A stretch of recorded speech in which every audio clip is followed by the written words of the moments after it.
back again. Shady's back. Tell a friend.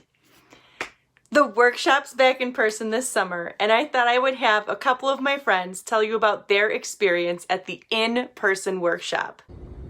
My favorite part of the in-person workshop was being able to go onto the field at Spartan Stadium and go into the press box.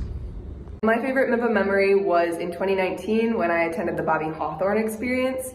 And I came up to Bobby on the first day of class, gave him my writing, and he said to me, quote, "Don't be stupid, quit using smart girl language."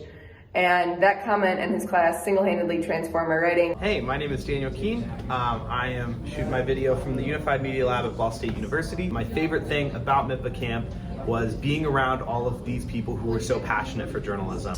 My favorite part was definitely being able to meet with, communicate with, and share ideas with so many different student journalists.